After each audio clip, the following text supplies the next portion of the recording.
guys, and welcome to another edition of Morning Coffee. Incredibly, 2 weeks after the last edition, and I don't know entirely when I said it would be. It's kind of remarkable, really. Once again, I'm sitting downstairs in the kitchen at Big Punch Towers, staring out over a darkened garden, although I'm pleased to say, he said, I'm starting to sound more like my granddad every day, that, yeah, it's actually getting lighter. Like, I get to leave the house for work every morning and, yeah, incredibly, there's sunlight. I get to come home at night and there's a few minutes of sunlight as well. I feel less like a horrible troglodyte or, I don't know, some kind of nocturnal beast. It's lovely. Like, I forget how much I miss it. The year is just long enough for me to forget what summer is like each year. It's always long enough for me to forget what hay fever is like each year. And then my eyes start kind of falling out and the general... Oh my God, it's horrible. But hey, I'm getting ahead of myself. What's good for now is that the sun is shining, kind of a joggedish ram-bying silhouette, and I'm sitting here with a cup of coffee. I think sticking to the new schedule is pretty good, and it's good for me, at least. And I think just in general, like everything has become a lot more organised of late. Now, I think part of that is maybe due to a conscious effort on my part to better control the work I do and to better, I don't know, keep track of all the various plates spinning and another. But you know, on a more practical level, I got myself an organisational app which I think Nick recommended. It's called Asana, and it pretty much runs my life now. It's nothing more than a way of, you know, you just create a task and a date. When does it need to be done by? You can have the team involved, so everyone in Big Punch is on it. I know Lucy uses it to organise her side of things, but I've been using it just to keep track of, you know, all my various little jobs and stuff. Because a big thing that was getting to me around the time I was ill, which I think, you know, had to go hand in hand with it, but I was getting so kind of stressed with the amount of stuff I was trying to do. My writing, Big Punch stuff, the actual just nitty gritty of running a business and all that. And I'd have this thing where if an idea for if I suddenly remembered a job, it would kind of like, or a task I needed doing, it would suddenly leap into my mind and then I couldn't do anything about it. I'd be like, well, now I'm trapped, I'm doing something else. When am I going to sort that out? And it would always be a source of panic. And I was essentially just kind of, having a little stress incident, just kind of freaking out. Didn't really know how to process that. But I never trusted myself to remember stuff. And so the beauty of having this little app is that I can just kind of, whenever I remember a job that needs doing, rather than thinking it has to be done right now and the world will end if it isn't done right now, I just add it to the old schedule, add it to the old calendar, and then it's there for me. And, as you may have guessed, because it's morning coffee, I have a day off today, and today is going to be pretty productive. As I sit at the kitchen table, I'm actually staring, and this is where it's going to get audio visual. Now, I'm rubbing something in front of the mic. That sounded weirder when I said it out loud. It is a wooden disc with a plastic cylinder glued to the centre and a hole in the middle. And this is a little project I've been working on for a while, I've been thinking about for a while, and now I'm finally kind of visualising it. But basically, I had been wanting for ages to make a model of the Empyrean, the afterlife from Afterlife Inc., which I'm hoping some of you are familiar with. If not, you can get pictures of it on the Afterlife Inc. website, which is www.afterlife-inc.com. Shameless plug. But it's essentially a kind of Dante-esque, multi-leveled, bizarre structure, like made of gold. It's discs on top of discs, all organised around a kind of central shaft. And victory sip. And this thing just kind of floats in an endless white void. And partially just because it would be a fun project, and also because I wanted to update the display on our table for when we go to conventions. I decided to finally, stop thinking about it and actually do it. Now, I don't have a lot of modelling experience. I don't have, it's not like I've ever really successfully made things. I used to do Warhammer back in the day until, well, I don't know. I always had a mixed experience with Warhammer because I never really played it. I never really understood the rules, but I would collect, the armies. I would kind of paint my models. And I think the problem was that, like, my friends who were into it had been doing it for so long, it was kind of impenetrable. Like, I didn't know how to get in or how to, make myself welcome.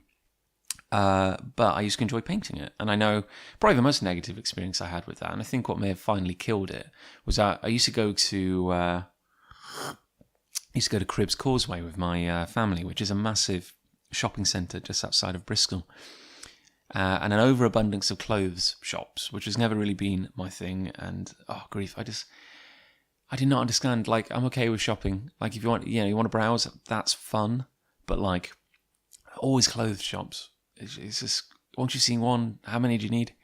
So while my family would be off doing other things, they would kind of dump me in Games Workshop. And it's possible that some of you aren't familiar with Games Workshop, but I assume that most of you are. And it was just the physical store kind of branch of Warhammer brand, and you could go in, and there'd always be a little table where, rather than buying stuff, you could sit down and you could do some painting and you could talk to people.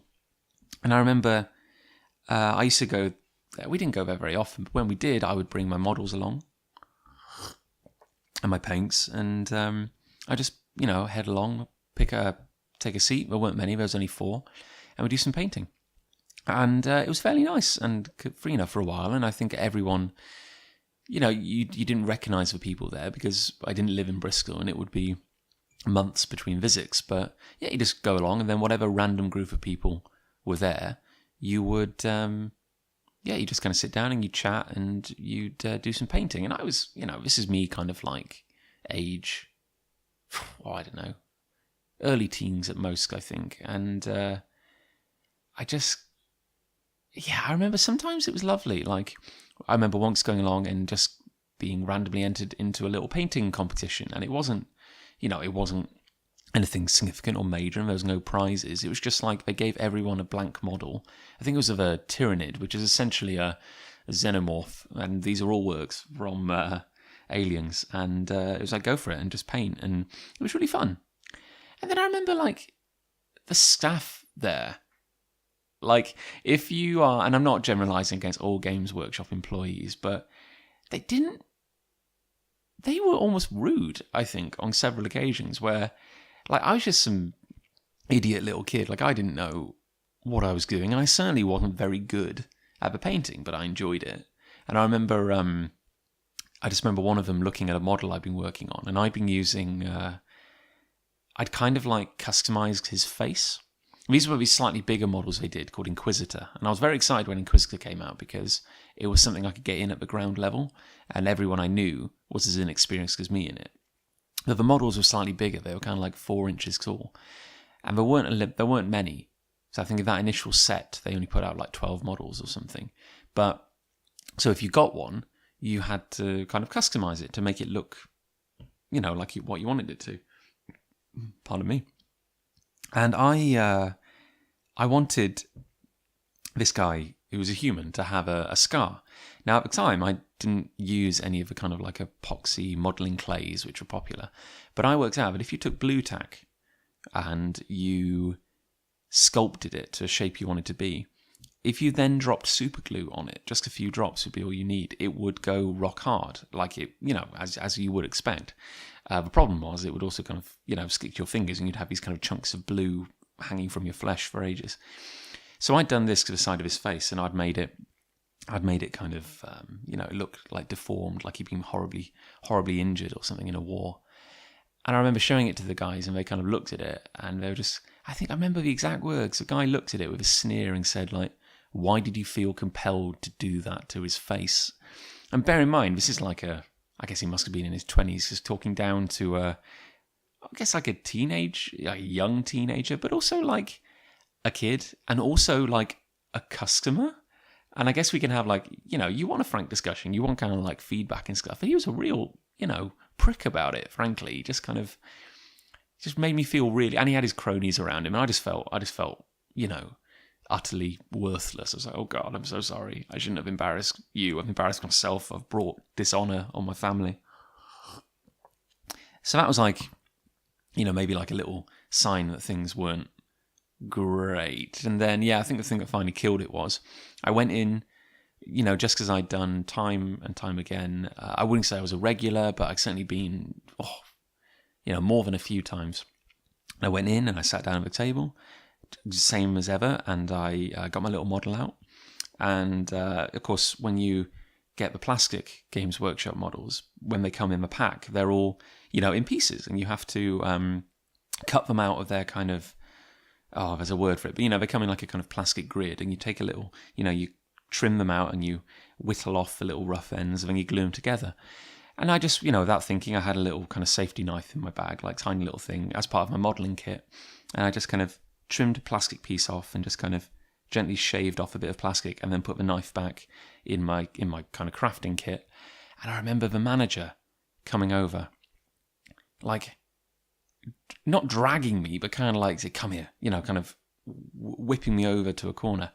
And then, like, quite imposingly kind of like standing over me and kind of like jabbing in my chest and going like, don't you ever dare bring a knife into my shop again. Like I committed like the worst crime imaginable. Now, okay, when you say it out loud, like on paper, yes, I was a teenager who brought a knife into his shop.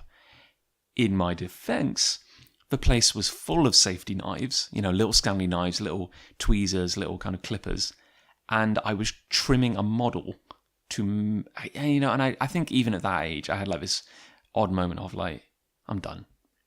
Like, this is not, screw this, screw you. I just wanted to be part of a community.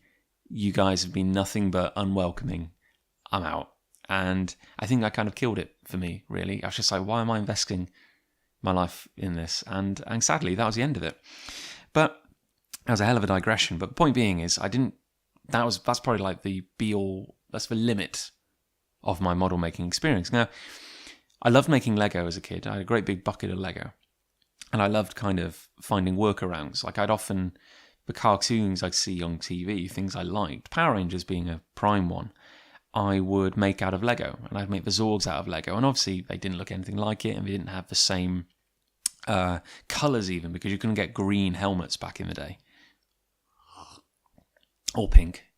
And but I loved kind of coming up with solutions and like ways of, and the Zorgs, just looked like horrible, the equivalent of stick figures made out of Lego. But I liked coming up with mechanics, and I had lots of like hinges and moving parts, and I would make them transform, and I just loved it.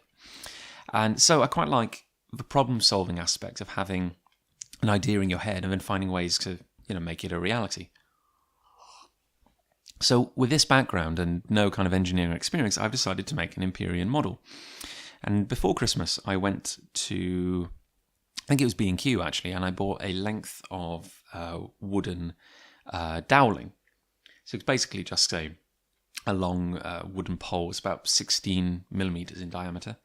And at Hobbycraft, I got a few sheets of plywood. So doing like some calculations, I worked out the size each disc was going to be. And I drilled a hole in the center, which was the exact same diameter. So now, as you may imagine, again, it's not the easiest thing to describe in audio format, but you have a central pole, lots of discs with holes in the middle, and then you kind of slide them on in the right order, and you get the shape of the Empyrean.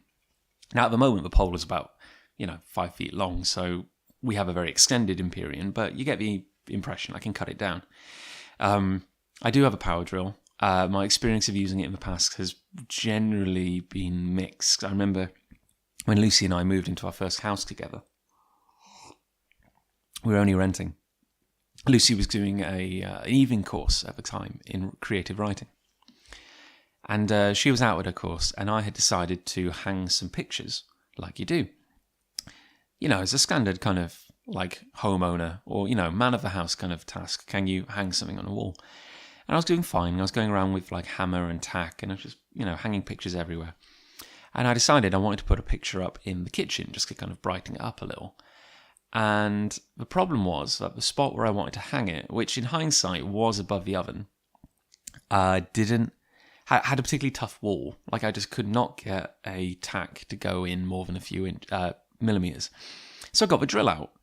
And my logic was, if I drilled a tiny little hole, I'd be able to put a little screw in. And then that would hang the picture. And, from the outside, you wouldn't know any different. And then, when we leave this place, we can just kind of unscrew it, fill in the hole with a little polyfiller, and, job done. No one need know. And so I got the drill out, and, I start making a little hole in the wall.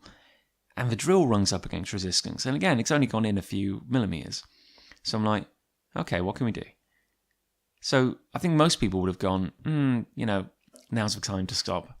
Me, I went back and got the masonry drill, like the really tough one, the Vanguard. And I put that in the wall. And that goes in a bit and gets a bit of resistance again. And I'm like, oh, what is this? Why can't I get into this wall? Like, if I could just go a little bit further, all my problems would be solved.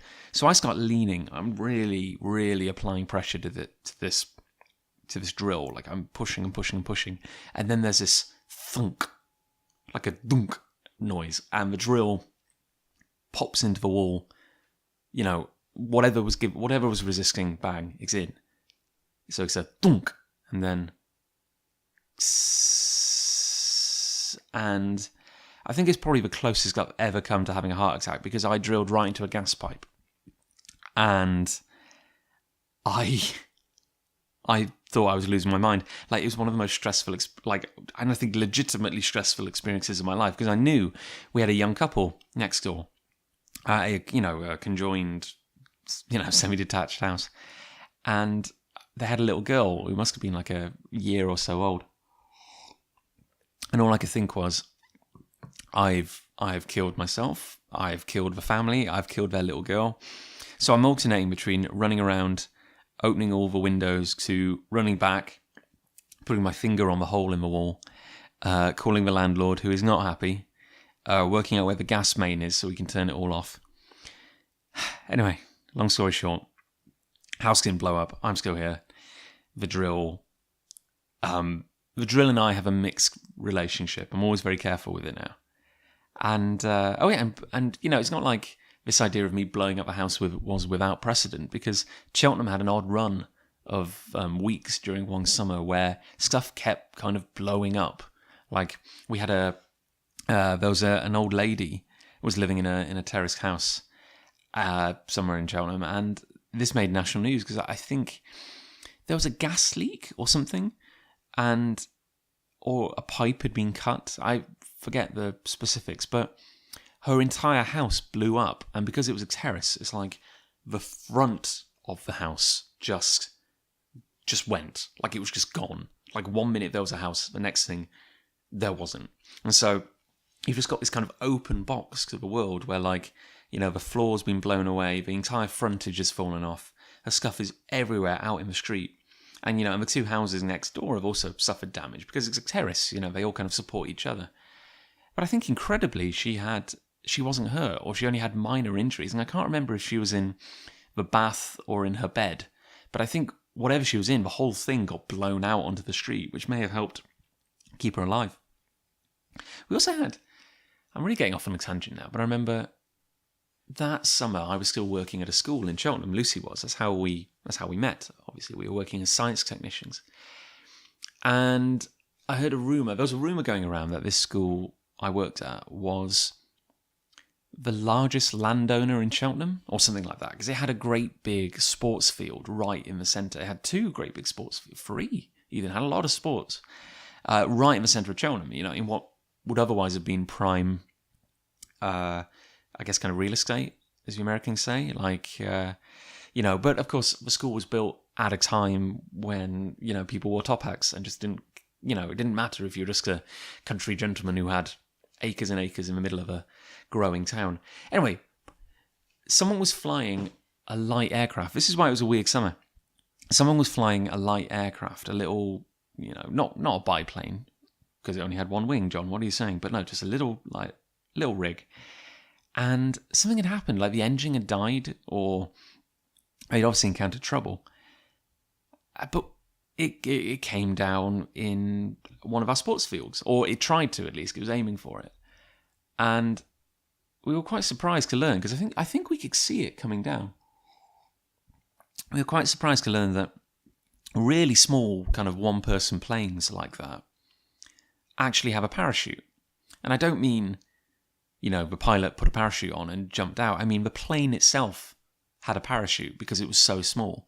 So if you can imagine a little white, two-wing plane, big enough for one person, hanging vertically down, kind of like its tail pointing to the heavens, and a massive parachute coming out the back of it, and then the whole thing kind of gliding down. And I think the pilot was okay, actually, but he was aiming for our massive field, missed our massive field, and ended up in a tree in someone's back garden, I think. And there was a rather sleepy student who was meant to be on study leave who was woken up by this plane crashing into the back of his house. So, happy days. Oh yeah, and I think a couple of other guys were arrested for apparently building explosive device in their garage or something like that. I don't know. It was a very weird summer. Anyway, how did I even get onto this? Oh yeah, drills bad, explosions bad, but I was careful this time and nothing blew up. I also borrowed a little electric jigsaw off my dad, and at some point I want to kind of expand my toolkit, which can only lead to trouble, I'm sure. But the biggest kind of problem I'm running up against is that it's not that I don't have the ideas, and I do have the ideas, and I think I even know how to implement them. It's just a lack of tools. Like, I don't have a fixed bandsaw. I don't have anything which would let me cut things at 90-degree angles other than, a ruler and, my eyeballs. So I think that's the only problem. Everything is going to be ever so slightly wobbly, if you know what I mean. Like, things are not going to be precise. And I guess that'll add to the charm, but I'm having to do a lot of workarounds. So anyway, so we have the main structure. And then I went and bought a load of plastic piping, just from a plumbing section at B&Q.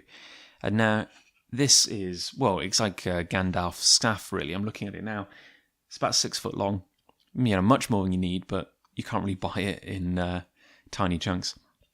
And I have sawed that into little 5 centimeter chunks and glued one of these to the center of each of the wooden discs, each representing a different level of heaven. And the idea is that the diameter, this is where I'm getting very precise now, the diameter of the thick white plumbing tube is bigger than the diameter of the central wooden support shaft. So the idea is that they fit inside each other. It's like a kind of sleeve. So when it's assembled, you won't be able to see the wooden dowel which is keeping the whole thing together. And then, I don't know, like if I'd been able to cut the white piping with a kind of atomic precision, then the whole thing would be self-supporting and perfectly flat. As it happens, there is a slight wobble, a slightly rough edge in the white piping. Or rather, it's not quite 90 degrees, the cut. So as a result, if you assemble the whole thing at present, it does have a slightly crooked house kind of vibe where the whole thing is wobbling, but I'll find a way around that. But the next step now, and I'm going to be working on this a bit today, so I've just picked up Makon, which is the fourth heaven. Now, Makon is the region which is divided halfway between stereotypical notions of heaven and hell. So one half is, in the books at least, covered in a thick bank of glowing pink mists, and the idea is that these mists grant visions of your deepest fantasy. When you step inside them, you can spend an eternity in there in oblivion, because it's perfect bliss. You have no idea what else is going on. And the other half, pardon me, that was a big sip. The other half is structured around stereotypical notions of hell. So that's where Temperance Jones and his brothers and his fellow demons, or infernal angels, live, and they torment people who want to be tormented. It's like a service. So these things have to be provided, even if in the notions of Afterlife Inc., those services are a little outdated. So what I've done is I have got a substance called milliput, which I'd never heard of before, but it is a 2-part modelling clay.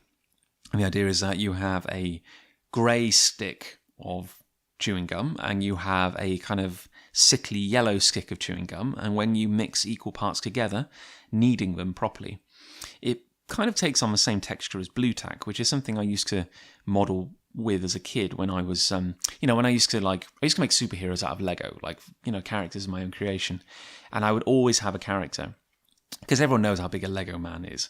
I would always have a character who was like a shapeshifter or made of like goo, like Clayface or something like that, and I'd make that character out of blue tack. You just get a great big blob of blue tack and suddenly you've got a shapeshifter. And it has a pro tip. And so it's the same consistency of that. So it's lucky at the moment that it's not really taxing my slightly limited sculpting skills, but mountings I can do. Like mountings are great. So the effect, and I gotta say, I'm so pleased with how this has turned out. When you merge the two sticks together, you actually get like a slightly green paste. And the idea is that it's pretty malleable for half an hour. And then the moment, and then once that then it starts to get a bit tacky. And within like an hour or so, it's becoming a bit more rigid. And I think overnight is all it takes for it to harden completely. Now, tapping it in front of the mic, it's rock solid. It might as well be, carved. And it's beautiful. And it's really, so basically I have, to paint this picture with words, half the disc, organised around kind of like the central shaft of the tower that keeps heaven together. The half which is going to be paradise is I've covered in a very kind of shallow layer of milliput, and I've just kind of mottled it a bit with my gloved fingers when I sculpted it. I've just kind of like put creases and little textures and contours and a few little peaks. So it's like a very kind of low level mountainous region. You can imagine it just being like a bare rock underfoot. And when that is done, once it's painted, I'm actually going to have I think I might affix cotton wool. That'll be the kind of misks. So we'll probably just take wisps of cotton wool and put it across the thing. But the other half is much more pronounced kind of mounting ridges. And I've got to say, like mountings are fairly easy when you're just kind of working with blobs of little clay, and God, it's fun. Like I've forgotten how much I enjoyed it. And, I spend all my time at a computer, be it editing or writing. And when I'm not doing that, I'm writing in a notebook. Like all I do pretty much is write. And I know my eyes are starting to not thank me for spending so much time looking at a screen.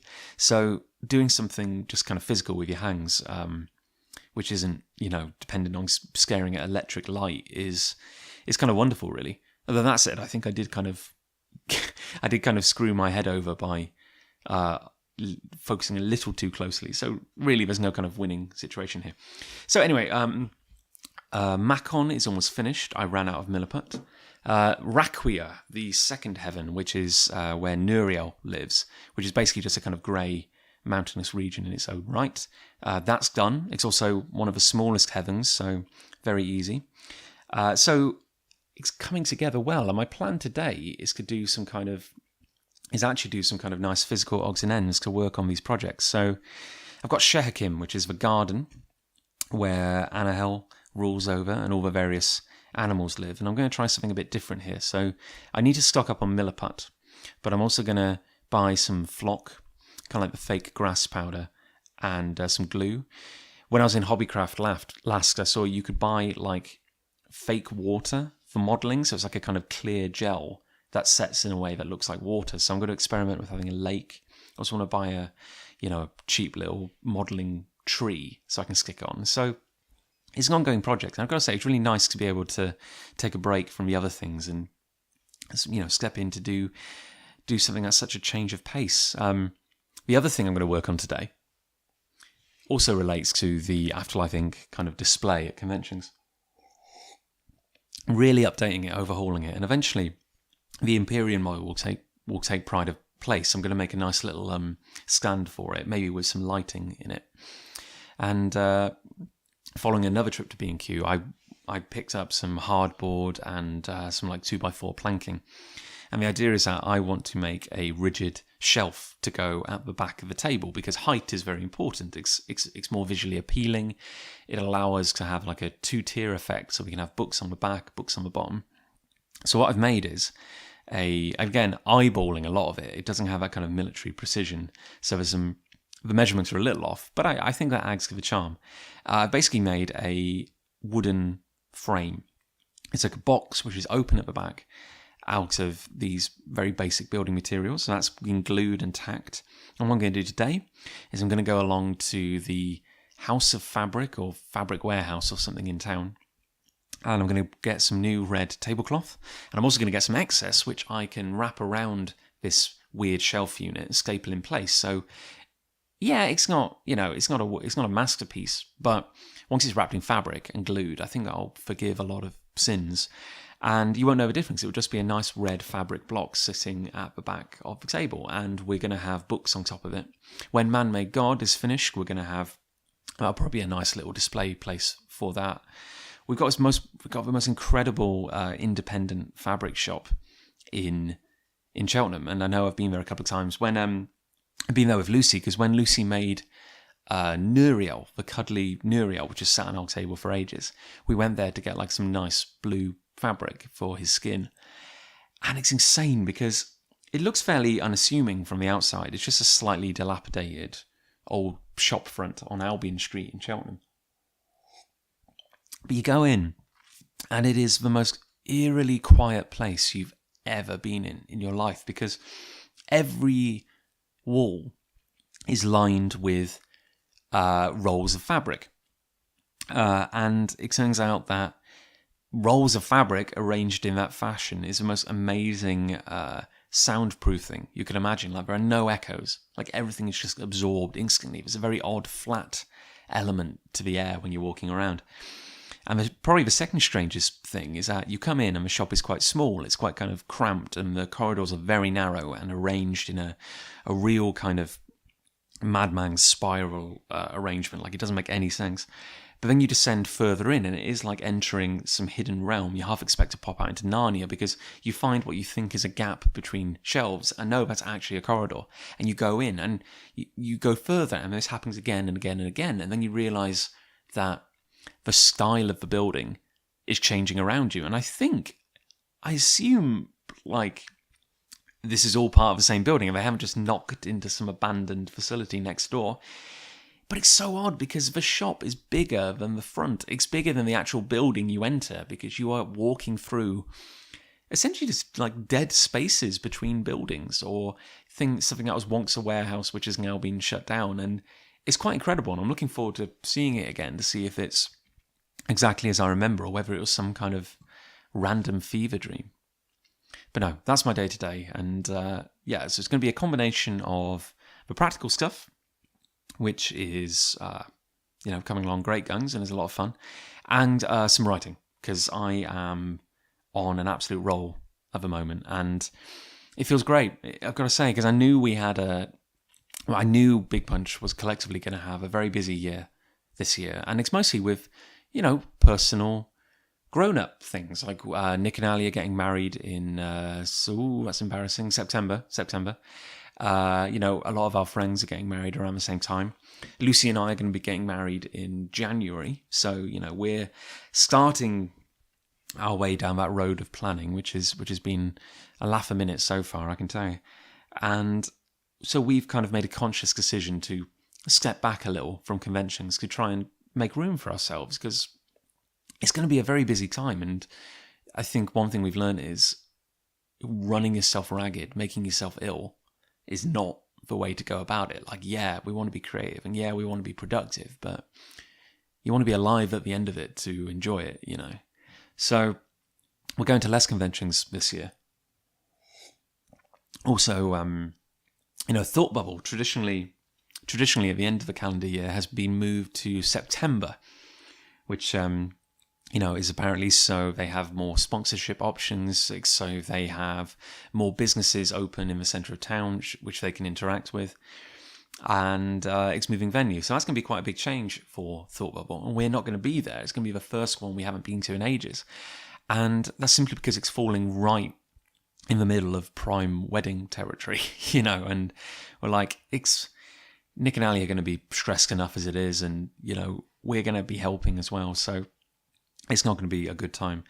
I think we also consciously said we're not going to do London Super Comic Con. Like, you may have heard my thoughts on that in a previous episode, but just for what it was and the costs and the spiraling costs, it just didn't seem worth our while for what had been proving to be a very quiet show, an increasingly quiet show. We were spending more and seeing less return in a way, and it'll be interesting to see how London Super Comic Con survives its move to it's like the weird business centre in Islington where Kapow was for 2 years running, which I think is kind of fitting, because out of all the shows we've ever done in all the time we've been making comics, I think Kapow and LSCC were the two most expensive ones, and I think it's telling that they're now ended up in the same place. So we'll see. Birds of a feather.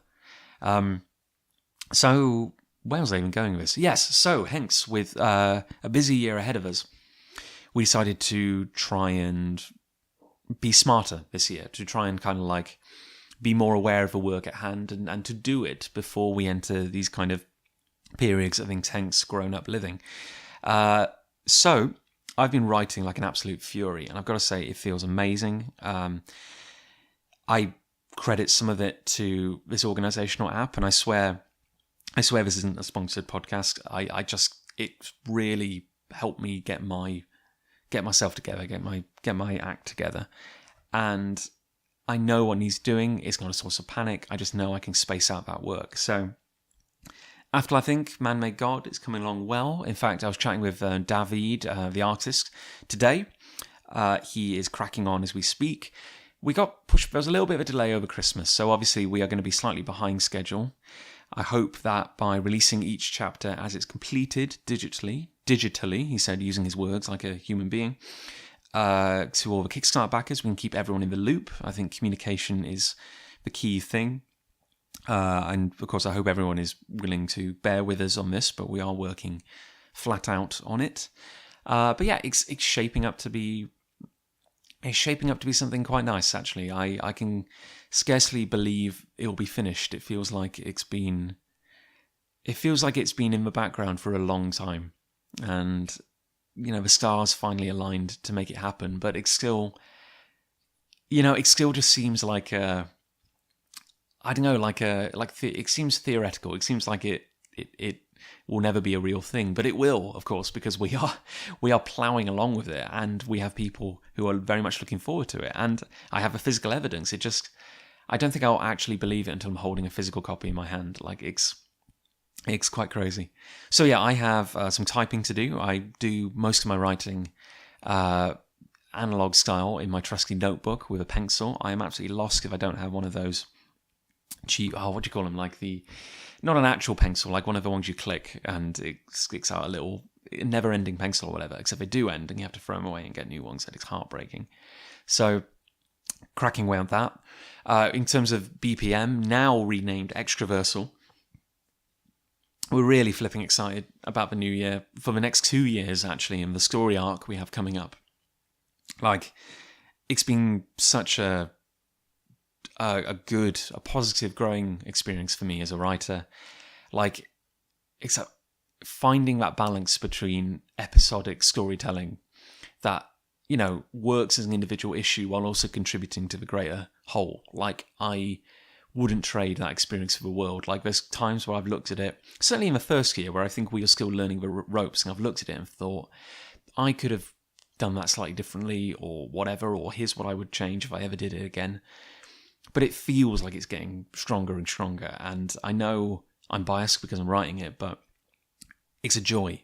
It's an absolute joy to work on. And, you know, Awwb is all written for the year, which is wonderful, which was one of my goals, to be nice and organised, and for our artists to never be waiting on a script. Awwb is completely in the bag. Cuckoos is very nearly in the bag for the whole year, and I think you know you're doing something right if you are having the time of your life writing something. I think there's an Eric Larson quote. Eric Larson? I think it's Eric Larson, one of the Image chaps. Feel free to correct me if I've got that wrong. There's a quote from him which I used to have kind of like pinned up behind my computer, which basically said, if a comic you're working on right now isn't your favourite comic, you're doing something wrong. And that's something I always try to live with. I live by. There's times when, let's be honest, the writing seems like a bit of a chore. And I think that's a good indication of when something isn't quite right, something isn't quite fitting in. Like I know I've been going over one of my Afterlife Inc. scripts, and I've been looking at it again. And because I write everything in my notebook in pencil, and then I kind of type it up to the computer, that process of typing it up is an excellent edit for me. It's a chance to revisit this work in the cold light of day and see what works and what doesn't. And I very quickly realised that the 5 pages of this opening scene I was writing up, I was like, this doesn't feel good to type. Like there's something not right here.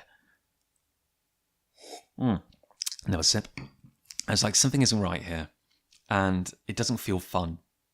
So I kind of skipped on a bit, and I moved to the next scene, and that was just flowing. That was so easy to type up. It was, I think, like, as I've gotten more comfortable in writing, and certainly with comics, and getting, like, becoming utterly familiar with the medium you work in, I've become a lot less wordy. Now, I know, frankly, a lot of people would dispute that because my scripts are very dialogue heavy.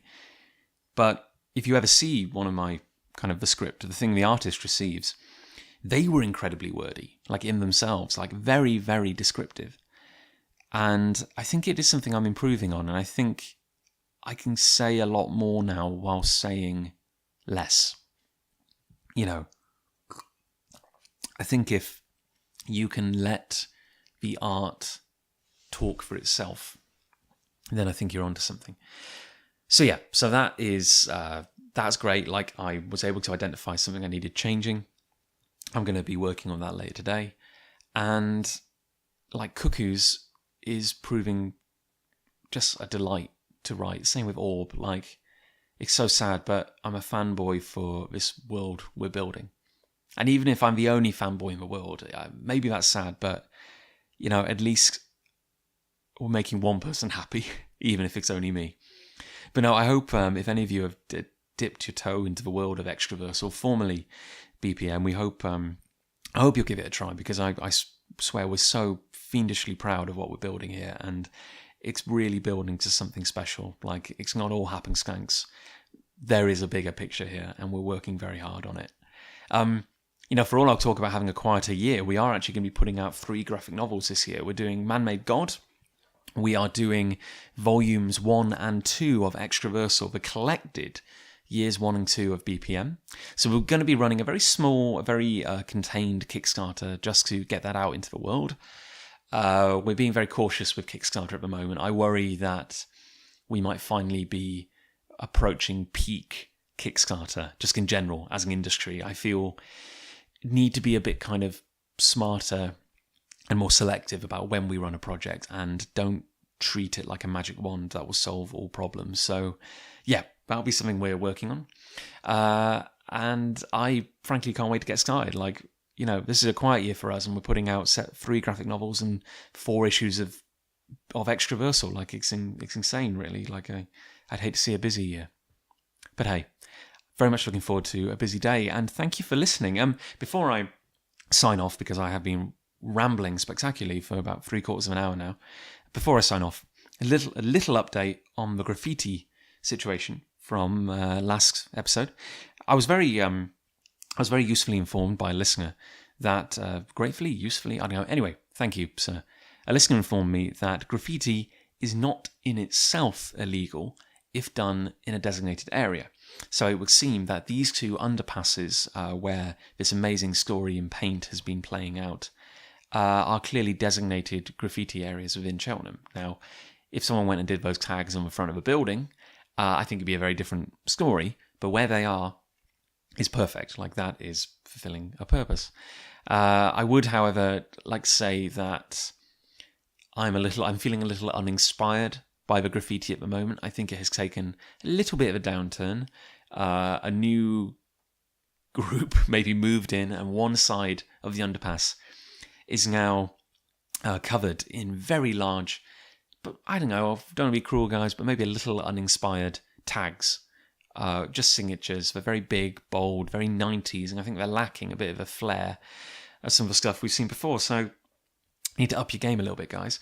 I would like to give a little shout out to Caviar, Kavier, who I feel is like the graffiti artist who could, or the little graffiti artist who could. He's trying. I think I saw him, actually. I think I saw the man behind the mask spraying his tag, and while someone filmed him.